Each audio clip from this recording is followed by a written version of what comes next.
Well, hey everybody, thank you for checking in once again and welcome to another episode. And today we're going to have a look at this little lens from Pergear. It's a small, light, manual focus lens for APS-C cameras. It's a 25mm f1.7.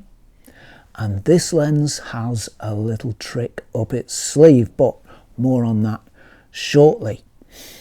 So 25mm, an APS-C lens, so that makes it roundabout equivalent to 33mm on full frame, so roughly like shooting with a 35mm lens. And it's got potential for making some background blur because it has a reasonably fast aperture of f1.7. Now, before we go any further, let's have a look more closely at this little optic. So there's our little Pergear lens, and it's a very neat, very small little thing. As you can see, it's got a sort of a tapering shape, and the focus ring is at the front. Quite a small focus ring with a good grip, so you can easily find that with the camera to your eye. And then the aperture ring is at the back, and that's got single, whoops, let's have some focus please. So the aperture ring's at the back, and that has single clicks between its various f-stops, all the way from 1.7 right up to f22 there. So it's a nicely made thing. It's all metal, it's very small and it's very light. I'll show you the rear of the lens there, and you can see the coatings there, sort of a greeny purpley colour, and we can also see those coatings on the front of the lens there. Again, that same greenish bluish colour that we saw on the back. So we mentioned a little trick earlier on that this lens has up its sleeve, and I can now reveal what that trick is, and that is that this lens is a modern lens that shoots, certainly when it's wide open, it shoots like a vintage lens. Wide open contrast is pretty low. It's not a high contrast lens when it's wide open, and it's very sensitive to light. I found that this lens will wash out at the merest hint of light hitting that front element at the wrong angle. It's not particularly recessed, so if you want to avoid that, you would need to use a hood with this lens. However, that's not always, that washing out is not always a bad thing, because it reminds me of the way that vintage lenses shoot. It reminds me of, for example, a Jupiter 8 or a Helios 44. In fact, I think this one loses contrast perhaps even a little more easily than those two older lenses do. It really does wash out rather quickly. Not always a bad thing. I'm a fan of the low contrast look in the right context and in the right setting. And it shoots very nicely wide open if the sun is behind you. But if the light is diffuse, if you've got cloud cover and the light's diffuse, or if you've got the sun in the frame, if it's a clear day and you've got the sun in the frame anywhere at all, you will have to watch what you do with this lens or use it with a hood, because it does wash out fairly quickly. However, it's much, much better if it's stopped down, even just to f4. And at f4, when you stop it down a little bit, this lens really tightens up its act and smartens things up. At f4, this lens, and beyond in fact, this lens shoots like a modern lens, and it really doesn't seem to wash out quite so much as it does when it's wide open. So that is the special trick of this little lens, and I think it's pretty cool. It has a dual character. Wide open, it shoots like a vintage lens. Stop it down a little bit, even just to f4, and it will shoot like a modern.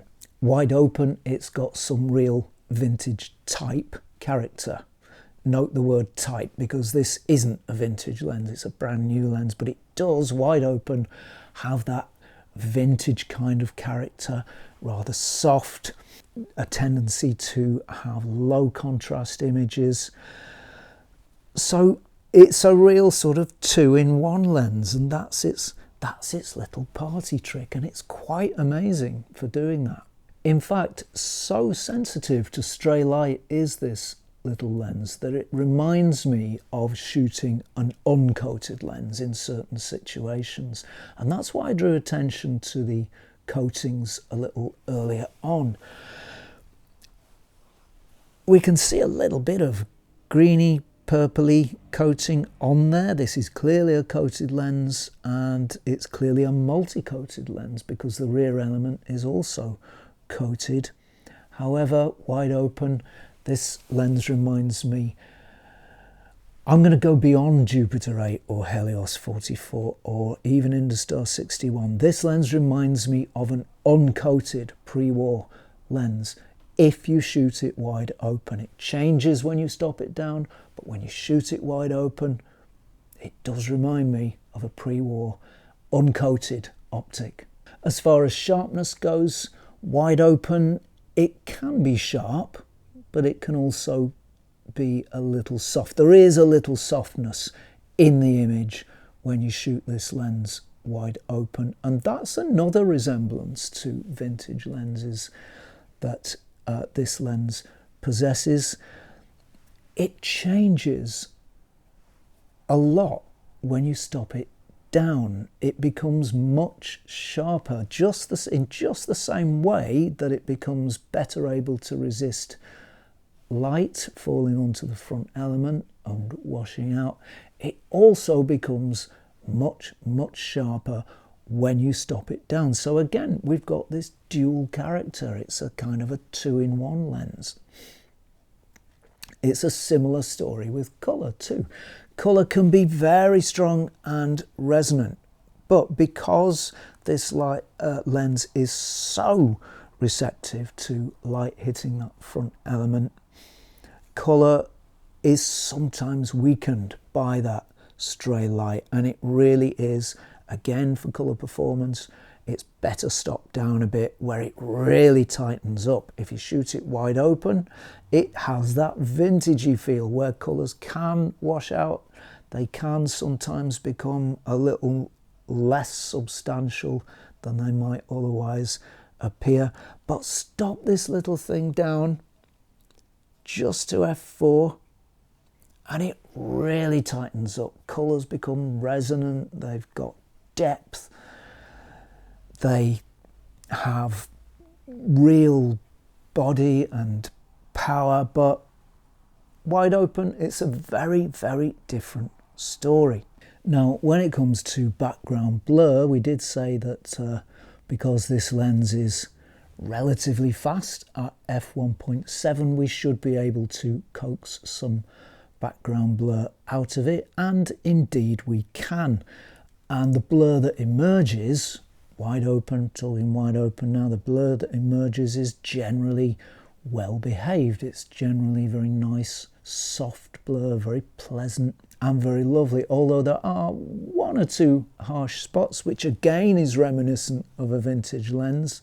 Those are easy to shoot around, and it does seem to have a little bit of swirl as well. If you get those distances right, I did see just a hint of swirl beginning to creep in around the edges of the frame. That's a feature that personally I rather like, so that is a definite plus point. I know not everybody is keen on the swirly stuff, but personally I'm a fan. This lens doesn't do huge amounts of swirl. It's a 25mm lens, so it is inhibited by that relatively short focal length as to the amount of background blur it can make. But when you get those distances right, it can make some really nice blur. If you stop down, of course, the amount of background blur will decrease, but there is a corresponding increase in sharpness, colour and contrast. So it's perhaps a question of finding the sweet spot with this one. And I found it works most nicely for general sort of photography. If you don't want to get that vintage feel that this lens can offer, it's probably best shot around f4 or something like that. If you do want the vintage feel, all you've got to do is open it up, a couple of clicks, and you will have a lens that will give you images resembling those from a vintage lens and even from an uncoated lens. So very much dual nature, rather a surprising lens, this one. It's a cheeky little thing, it's quite a charming little thing. I like its all metal construction. I'm pretty sure it's all metal. It's certainly heavy enough. It feels heavy. Maybe the focus ring is plastic, but I'm really not sure. It does have the sort of weight and heft that a metal lens would have. It's a lovely little light thing, and of course you don't need an adapter when you put it on your camera. This will mate straight to your camera's native mount, so there's that as well. So generally this is a lens with a lot of similarities to a vintage lens wide open. Stop down, it shoots like a modern. So you've kind of got, in a way, you kind of get two lenses in one, two characters in one. This is a lens that will really change its nature just with a little twist of that aperture ring. The minimum focus distance is perhaps a little disappointing at 0.8 meters, but that is at least closer than a rangefinder lens will go. But you won't do many close shots, very close shots with this lens, because that minimum focus is slightly restricted. It doesn't go as close as some others. But all in all, generally, a very nice little optic, a very nice little package from Pergear, and a lens that you can really get some interesting and unusual results out of, depending on how you shoot it and how you set it. So that is about it from me for today. Thank you very much for watching. I do hope this episode has been useful and enjoyable. Many thanks go to subscribers. Thank you for your support. And many thanks go to patrons. Thank you for your support. Also, many thanks to everybody who's given thanks and super thanks and anything else on the channel. If you like what this channel is doing, you might consider chucking us a subscription. That would be much appreciated.